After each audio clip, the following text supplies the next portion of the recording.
KUAM News Headlines is presented by Calvo's Insurance, serving Guam for 80 years. Matson and the Adahi Tanu program. Cars Plus, visit today during our spring sales event. IP&E, fueling excellence. McDonald's of Guam, I'm Loving It, and King's Restaurant, located in Tamuning and Dededo. Always open, always local.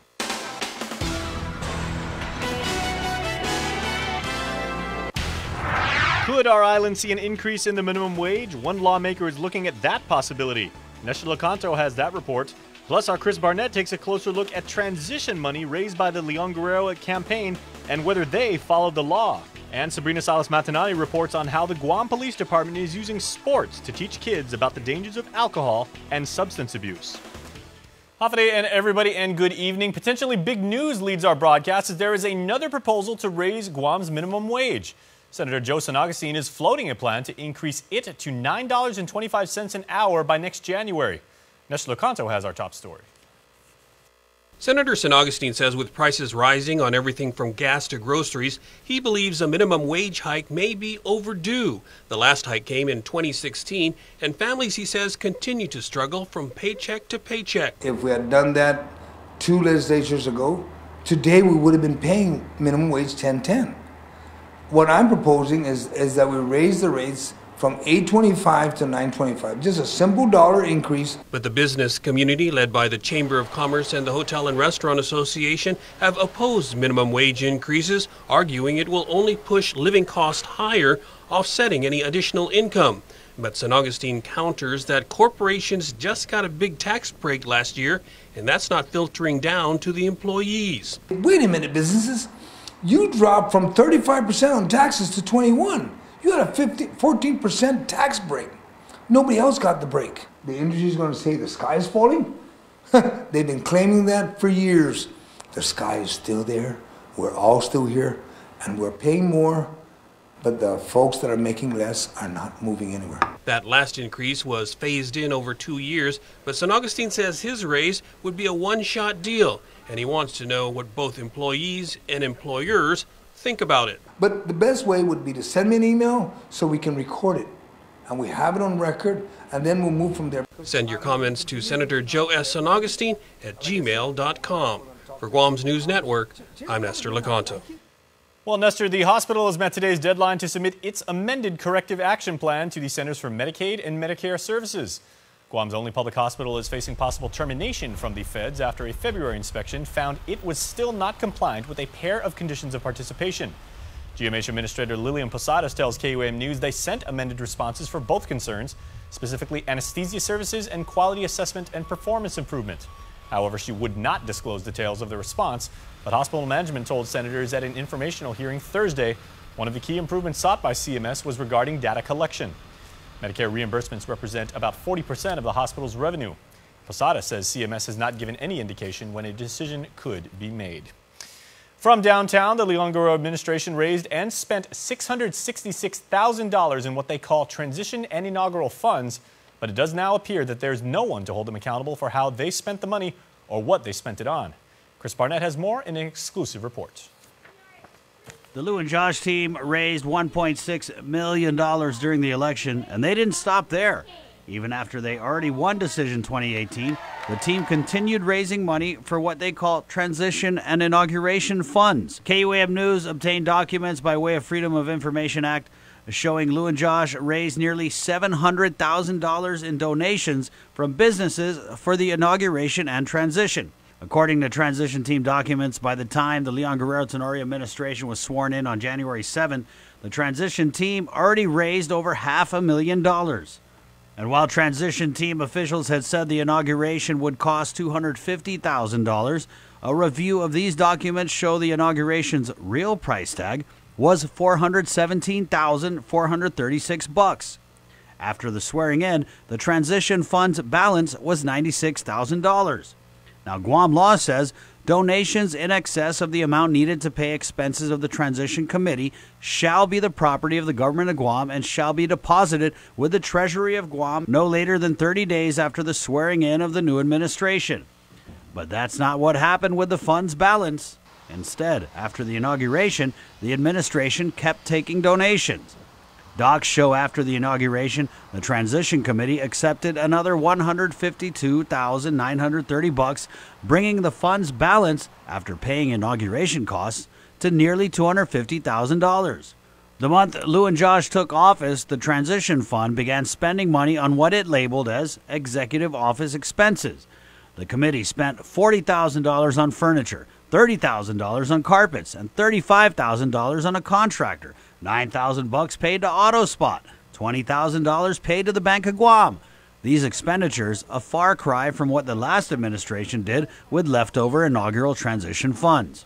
Former Governor Eddie Calvo tells KUAM News when he won election in 2010, the $90,000 he had left after paying inaugural costs went to a good cause. It was decided that we would donate whatever the balance was to Camelin Caridad. So it wasn't the complication of having to do anything where you're sending money over to the government. So, that's where there's a little bit of a difference. We didn't donate to the government. While Guam law says the governor can accept donations, these donations were made to the Transition Committee, which is bound by laws governing how long these funds can be used and what must be done with the fund's balance. But who holds the use of this transition fund accountable? Not I, said the Guam Election Commission. So any money raised for non-campaign purposes would be outside of the GC's jurisdiction. And how willing would a Democrat public auditor be to look into a Democrat administration's use of transition funds? Public Auditor B.J. Cruz declined an on-camera interview, but in a statement told KUAM News, the OPA has not been requested to conduct an audit, nor has the OPA ever conducted an audit of any prior transition. The law dealing with gubernatorial transitions says a report of donations received and funds spent shall be included in the transition report the committee presents to the legislature. Thing is, the committee did present trans team findings and recommendations to the legislature during a hearing on February 21st, but no transition fundraising and spending report was ever submitted. We asked the Leon Guerrero Tenorio administration several questions about this fund over a month ago. And now, over a month later, KUAM News is still waiting for answers.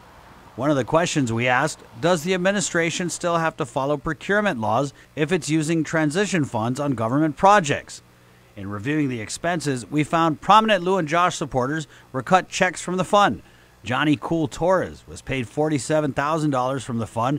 Even Maga Haga Leon Guerrero was cut a check for almost $4,000 on December 14th. Another question. If transition funds were used to pay for furniture, carpets, and renovations for Government House and Adelup, does that mean this administration could take the items bought with the fund when they leave office? So that's something maybe either the procurement officers of the administration or the Attorney General or the public auditor should look at. For Guam's News Network, Chris Barnett reports. Well, as detailed last night, fiscal discipline will be the hallmark of the Leon Guerrero administration. The state of our island is what I am able to affirm today, and it is this. We are here now, and the state of our island is promising. Governor Lou Leon Guerrero delivered her very first State of the Island address at the Guam Congress building Thursday night. And for a little over an hour and a half, the island's chief executive gave shout-outs to her cabinet members and the work that they've been doing since she officially took office almost 100 days ago. Among the many topics she covered, she announced that her administration up to this point has paid out nearly $5 million in tax refunds and will aggressively force the federal government to pay its fair share in compact impact reimbursements, Medicaid, and earned income tax credit. You can watch the rebroadcast of the speech on Saturday at 3 p.m. on KUAM TV 8 and KUAM TV 11, or you can view it on streaming on KUAM's YouTube channel. Well, you also want to catch the governor's reactions to the State of the Island address on our social media networks as our Chris Barnett sat down for a specific one-to-one with the island's chief executive. In that talk, Leon Guerrero defends how much she pays her staffers, says the disbanding of the Mandania Drug Task Force had nothing to do with the fact that it was a Calvo administration thing, and the governor tells us where she stands on an increase to a minimum wage. We told you about that at the top of the show.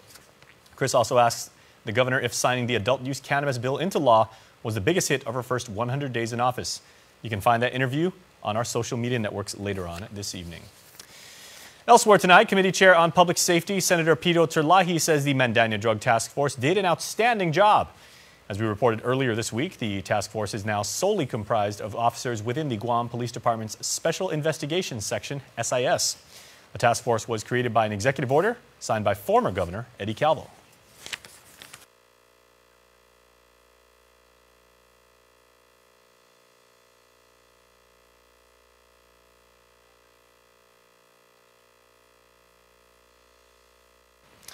The acting chief of the Guam Police Department, Steve Ignacio, is currently reorganizing the agency. His confirmation hearing has been scheduled for next week. Well, he was flown from Idaho back to Guam, where he faces federal charges of attempted enticement of a minor and attempted transfer of obscene materials to minors. Michael McCarran has pleaded not guilty, and a jury trial was scheduled for June 18th. McCarran's a former active-duty Navy man and Department of Defense contractor. 2 years prior, he allegedly sent nude photos and video to a federal agent posing as a 13-year-old girl. Also tonight, a 40-year-old woman has been charged with home invasion and aggravated assault as Daisy Digilmar has been accused of kicking in the door of a Mongmong resident, entering a bedroom and stomping on a man's head multiple times to wake him up. After the victim went outside, she allegedly slashed his hand with a knife. According to court documents, when police responded, she initially told him she did not remember what happened, but that she is, quote, always battle ready as a member of the Army Reserve. She later admitted to kicking the door in and kicking him. She claimed that she was acting in self-defense. Okay, well, we were telling you about that discussion that we had with Senator Pito Terlahi. Here now, his discussion with our Sabrina Salas-Metanani. The Mandania Drug Task Force, I'm sure you're aware, in the last 2 years was able to confiscate and get off Guam streets a little over $3 million worth of ice and cocaine.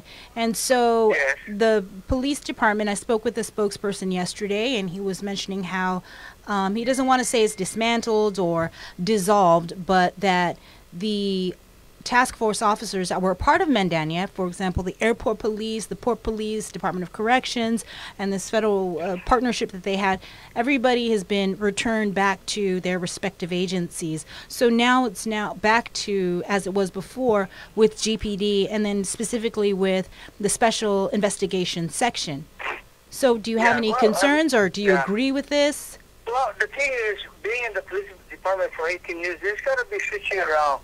You know, to give the police officers the opportunity to be more knowledgeable in different areas. And I agree with that. I agree with what Mr. Ignacio did, you know, when you switch people around.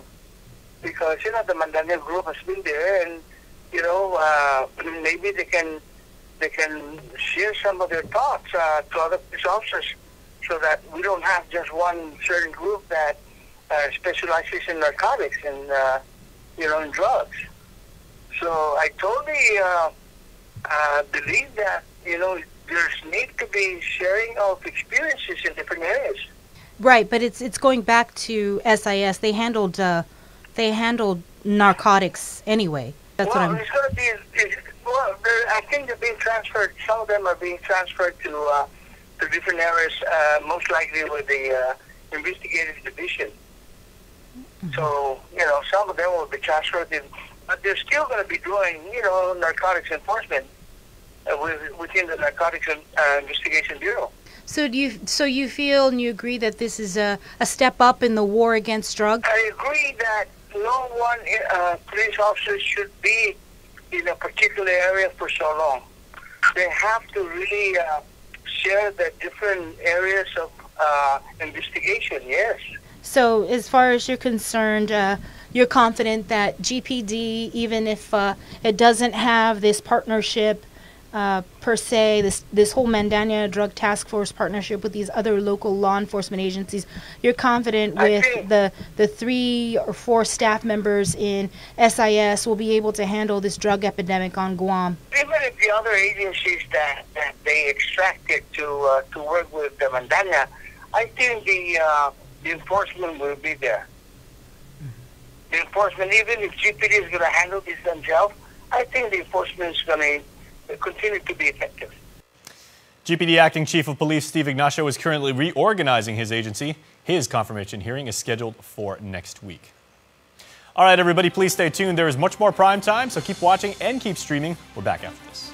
There are more ways to experience Guam via KUAM News, giving you what you want, when you want, and how you want it. From smart devices, Alexa, what's in the news? Here's your flash briefing. Over the web, on mobile, on streaming platforms, with immersive, interactive formats, and via social media where it's more than just content, it's conversation. More ways to keep you informed and entertained whenever you want it, wherever you are, on whatever device you're using. A simple handshake. That's all Jake Calvo needed when he started his company. Today, 80 years later, we like to say thank you to all of you who have taken our hand in trust. Thank you to the dreamers. Thank you to the realists. Thank you to the family-oriented. Thank you to the entrepreneurial. Thank you to those climbing the corporate ladder. And to the ones starting a new life together. Thank you to the traditionalists and the edgy. To the young at heart and the old souls. Thank you to the daring, to the protective, to the practical. Thank you to the hopeful. To all of you from all of us, our deepest, happiest, and infinite thanks. 80 years here for you. 80 years thanks to you. Calvo's Insurance, a legacy of trust. The next generation Galaxy has arrived. See it and believe it. The Infinity O display is the most innovative Galaxy screen yet. Capture the wider world. Take stunning photos with a 123-degree field of vision. Use your phone to charge other wireless charging devices. Don't just stand out, stand apart. Join us Saturday, April 13th for the 5th annual Chucky Run and Fun and Flyaway giveaway. T-shirts, medals, and prizes after the race, and the grand prize is a trip for two to Manila. It's a great family time at the 5th annual Chucky Run and Fun and Flyaway giveaway. Looking for a great deal on a new Chrysler, Dodge, Jeep, or Ram? Then get to Cars Plus in Mighty now for our spring sales event. Like a new Jeep Compass Sport, $166 per paycheck. Or a new Chrysler Pacifica LX, $220 per paycheck. Or save $8,500 on a new Ram 1500. How about a new Jeep Wrangler Sport? Only $274 per paycheck. Low 1.99% financing is available on approved credit. Save thousands during our spring sales event going on now at Cars Plus in Mighty. Cars Plus, driven by you. Welcome back, everybody. GPD and several community partners are teaming up to use sports to teach island youth to fade away from violence. Here's more. It's a program scoring big with kids. Just don't get in trouble because there's no use of it. What are you going to prove? Stop doing drugs. Dozens of students from various DOE middle schools have been participating in a two-day program spearheaded by the Guam Police Department, which uses sports as a tool to teach children about the dangers of drug and alcohol abuse and suicide prevention, as well as many other issues. Police spokesperson Paul Tapau. Kids can actually come here, learn, and just really arm themselves with educational information that can actually help them as they grow in life. On hand were representatives from the Guam Behavioral and Wellness Center, the business community, and volunteers from the Guam Men's National Volleyball Federation and Chuk Hammer, of which some members are part of the Chuk National Volleyball team. The kids really understood about where the course of direction their life can go once they make the changes. And so far, the program seems to have spiked their attention. We learn how drug and alcohol is not the right path, and there's more to it than just depression and suicide. You don't want to go that road because it's not going to lead you anywhere. It's better to come together as one instead of hating on each other. GPD plans to do more outreach programs like this in the future. You can learn more about the Fade Away from Violence program by watching our most recent episode of Crime Time streaming on our Facebook page. Reporting for Guam's News Network, I'm Sabrina Salas, Matanani. A confirmation was held for Budget Director appointee Lester Carlson. He's a holdover from the Calvo administration and has effectively been serving as acting BBMR director for the past 2 years. He was asked to stay on by the current governor and says that he supports Lulian Guerrero's fiscal plan as well as her stated priorities for GovGuam. I am committed to assisting Governor Leon Guerrero and Lieutenant Governor Tenoro's vision to achieve fiscal stability, effectuating meaningful change in the advancement of education, healthcare, public safety, job creation, infrastructure improvement, and the economic expansion of our island in order to provide a brighter future for our families. As acting BBMR director, Carlson's been involved with the drafting of budgets for the last 3 fiscal periods and says he's strived to be more responsive to the legislature, including instructing staff to be more proactive on fiscal notes for bills by beginning work on them upon introduction of the legislation.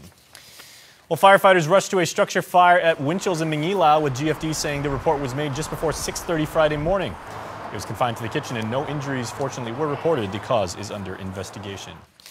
Well, closed for 5 months, the Aganya Pool will finally be reopened to the public. On Saturday at 1 in the afternoon, a ribbon-cutting ceremony will be held to celebrate the reopening. The pool was closed, as you know, since November due to various issues dealing with maintenance. Well, last night, an amazing array of talented and passionate speakers took to the stage at the Guam Museum for the Seed Talks, a rapid series of topic-centric presentations about sustainability and how we all need to take care of our precious environment.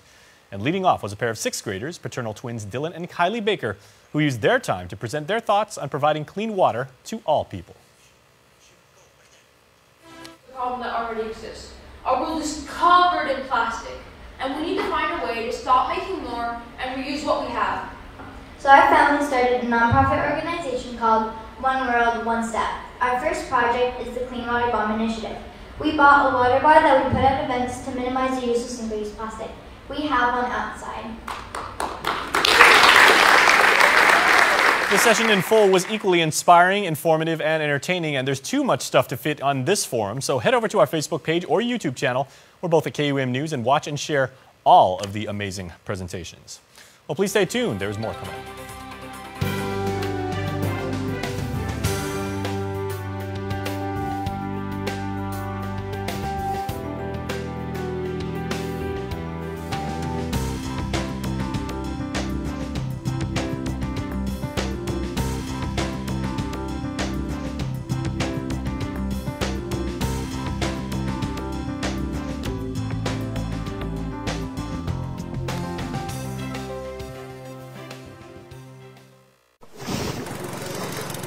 MTO, professional janitorial services with a warm hospitality touch. MTO gives that gift year-round. Pressure wash roofs, pressure wash driveways, lawn service, home cleaning, carpet restoration, office cleaning, commercial window cleaning, floor care. When cleaning is in order, MTO has you covered. Call 647-6861 to inquire on how you can receive the maintenance you deserve. MTO, celebrating 30 years with you, Guam.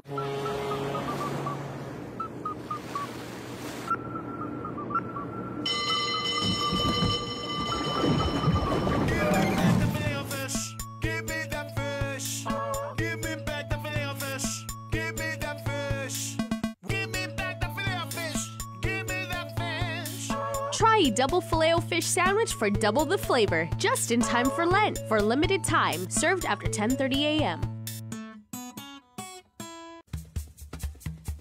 We are the Half Day Pledge Kids. What's the Half Day Pledge? It's a promise to share a half day spirit and to protect our culture. Like saying Half Day. Home down.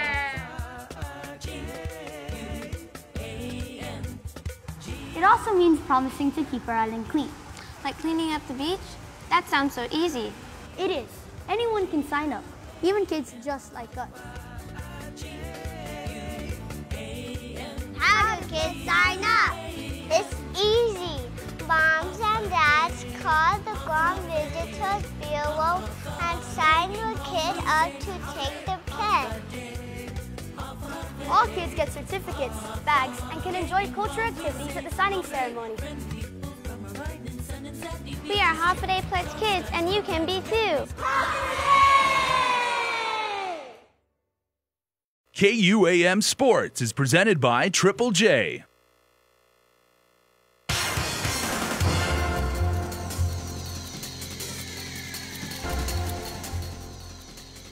We're here, Darrento Dedido, for our Athlete of the Week. Today we have UOG men's basketball player Logan Hopkins. Congratulations, Logan, on being Athlete of the Week. Who would you like to present your check to? I'd like to donate the check to a Special Olympics Guam. Before we get into playing basketball here on the island, you're a student athlete first, really focusing on your studies at UOG in marine biology. Yeah, this is probably the main reason I came to Guam was the marine bio program. And then, I mean, just playing basketball, that's just another little perk just to like add on to just while I'm in school. The success hasn't been overnight, but you're a player that's in for the long haul because you're going to be here for a few more years. Yeah, I plan on finishing my my bachelor's program here, and then I'm thinking about doing my master's program, so I'm going to be here for another 4 years, maybe 5 years, depending on how things go. So, how has Coach Tipton allowed you to transition into the Guam style of basketball compared to what you're used to playing out there in Texas? Well, I've actually had no Brent for a couple years, and he's coached me during summers, so really, like, he's thrown, like, every summer he's thrown a little bit of, like, the Guam style of basketball, so I've been used to it for a while now, but, I mean, it's just, here it's a little more fast-paced, more fast breaks, and in the Texas it was, like, more sets, like, running sets, and then going through plays for individuals, and here it's just run and gun. And for those that have seen your name in the paper quite a few times, you've put up 40 points here and there, and one of the probably biggest competitions you faced was the March Madness on Anderson. What was that tournament like for you as a player? I mean, it just brought me more to, like, in the States with, like, better competition, just bigger players, and then it was just, like, more of my, like, at-home vibe, so it was fun to play in, though. What do you think about Guam since your time here? I really love the island. It's the people, just the environment, the new culture. Just first it was a culture shock, but I got used to like just all the people here and like how they do things around here, like their everyday lives, and it's been a good place to stay. All right, congratulations. Stay tuned to our next Darren Tone Athlete of the Week. KUAM Sports Athlete of the Week is brought to you by... The UGM Holiday Expo got underway today with the ribbon-cutting ceremony, exhibitors, entertainment, shopping, packet pickup, and UGM Big Draw giveaways, all going down at the PIC Pacific Pavilion. Tomorrow, the expo runs from 9 to 5 p.m. This is your mandatory packet pickup if you are competing in this year's race. Don't forget, start times are as follows for Sunday's big race day. The marathon, 3 in the morning, half marathon, 4 a.m., 10K go time, 5 a.m., and the 5K go time is scheduled for 6 in the morning. Quick heads up, the Rick Reefs Classic has been postponed as forecast models do not indicate sizable swells conducive for a contest. Monitor Guahan Napu's Facebook page for updates and info on the event.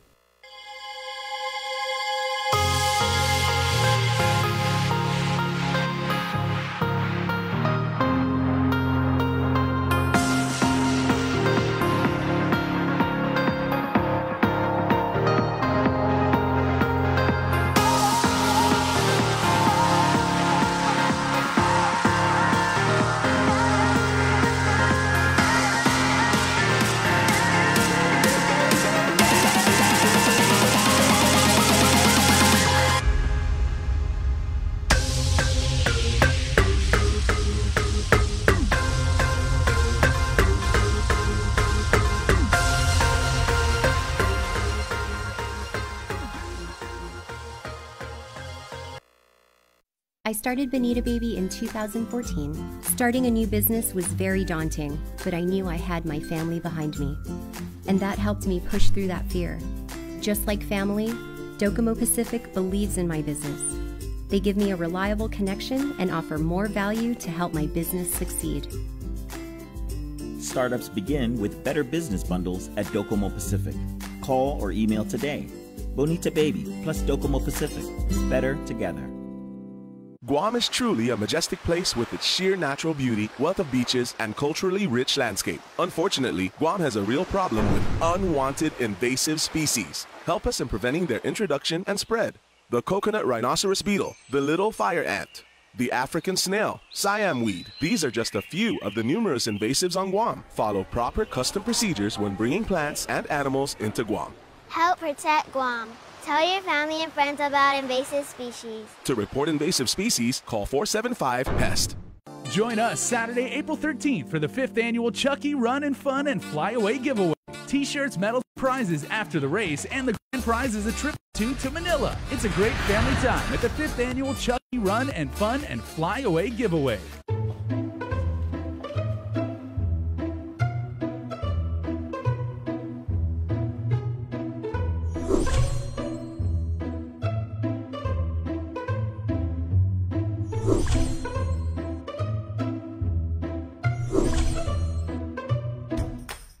Introducing Triple J's Online Shopper, the new, faster, easier way to purchase your next vehicle. Explore hundreds of new and used vehicles in full 360-degree view. Get pre-approved instantly from the comfort of your home or office.